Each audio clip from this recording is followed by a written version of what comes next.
Hai guys, Assalamualaikum warahmatullahi wabarakatuh. Perkenalkan, aku Hikmah Indah Putriana Harahap dan rekan aku. Saya Indah Berliana. Saya Kastrofian. Nah, malam ini aku akan mewawancarai salah satu tokoh masyarakat yang berprofesi sebagai guru di salah satu sekolah di Pekanbaru. Sebelumnya boleh memperkenalkan dirinya, Pak? Oke, nama saya Muhammad Fadli. Saya profesi saya seperti disebut tadi, saya seorang guru dari salah satu sekolah di Pekanbaru. Oke, Pak. Sebelumnya perkenalkan saya Hikmah dan ini rekan-rekan saya. Izin Pak, untuk mewawancarai malam ini, kami akan mewawancarai mengenai syirik dalam adat istiadat. Hmm, Izinkan saya bertanya ya, Pak. Boleh? Menurut Bapak, apakah adat istiadat yang melibatkan pemujaan kepada nenek moyang dianggap sebagai bentuk syirik dalam Islam? Begini, kadang kita susah membedakan, kita harus membedakan ini adat dan ini agama. Karena adat itu berbagai macam. Nah, berbagai macam. Kalau agama, satu tujuannya. Kita punya adat di Indonesia, kita punya adat mungkin banyak. Banyak ya, banyak, nggak satu. Nah, masing-masing itu adat dari nenek moyang, dari leluhur mereka. Jadi kalau kita katakan syirik, ya gimana ya? Untuk membedakannya, secara adat itu biasanya terpisah, dia berbeda. Jadi kalau saya pribadi, saya berkata, selagi adatnya masih, jalannya masih bagus, tidak ada melenceng, tidak ada yang aneh-aneh, itu saya rasa sah-sah aja, nggak ada masalah.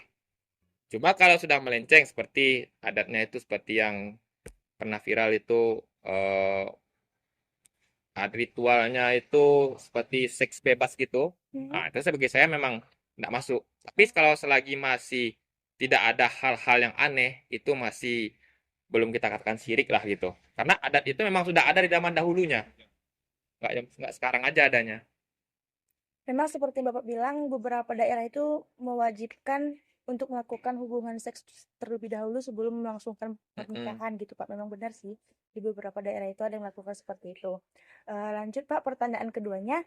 Apakah penyelenggaraan ritual adat yang melibatkan persembahan kepada arwah orang yang sudah meninggal termasuk dalam bentuk syirik? Nah, seperti saya bilang tadi, adat ya adat, agama ya agama. Karena contoh aja lah kita, ya maaf cerita nih ya, kalau kita lihat orang Toraja. Orang Toraja melakukan sesembahan untuk orang mati dengan memenggal kepala sapi itu, kalau kita katakan syirik, orang akan terima juga. Nah, kalau kita katakan mereka itu nggak apa namanya, nggak ada rasa eh hewannya macam mana gitu kan, nggak akan terima karena itu sudah ada dari nenek moyang mereka sudah seperti itu.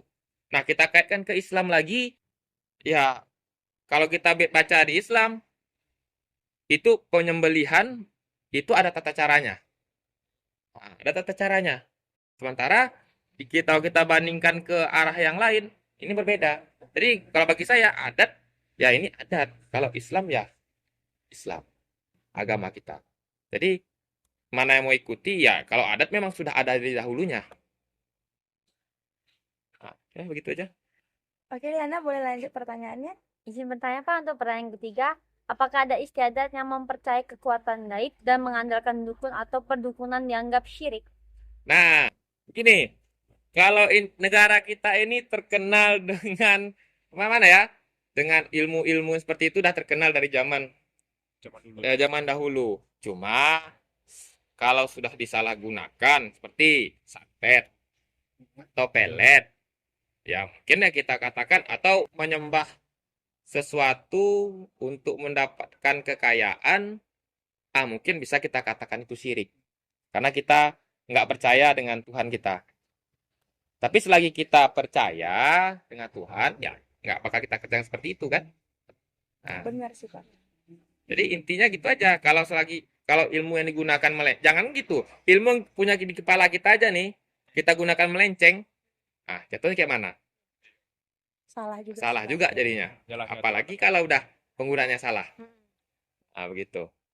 Kalau saya pribadi memang kalau udah dukun, arahnya udah aneh, kita percaya pula dengan mereka bahwasanya mereka bisa menghilang segala macam, bagi saya syirik. Apalagi kita sampai minta tolong mereka. Syirik. Karena kita nggak percaya bahwa Tuhan kita itu maha segalanya. Ya. Kita Lanjut Pak ya. Apakah mengikuti adat istiadat yang melibatkan tawuran atau perbuatan kekerasan dianggap sebagai tindakan yang bertentangan dengan ajaran Islam, Pak? Islam memang menentang kekerasan. Memang menentang kekerasan. Bagaimanapun tidak ada dalam ajaran Islam itu kita melakukan kekerasan. Nah, gitu. Cuma kalau setahu saya, kalau adat istiadat itu nggak pernah ada kekerasan. Oke. Karena ajarannya, ya saya maaf cerita, ajaran saya itu menjunjung tinggi persaudaraan. Bukan membuat pertikaian. Cuma mungkin adalah pihak-pihak tertentu kadang dalam acara melakukan sesuatu-sesuatu yang mungkin membuat lawannya segala macam. Ya, itu bisa kita apakan. Tapi kalau saya nggak setuju. Kalau adat itu bagaimanapun adat jalannya tak baik. Nggak akan ada yang salah. Kemudian pertanyaan terakhir Bapak ya. Apakah adat istiadat yang menetapkan pembagian warisan secara tidak adil antara laki-laki dan perempuan dianggap sebagai syirik, Pak? Gini, kita contohkan dua suku kita contohkan ya. Boleh.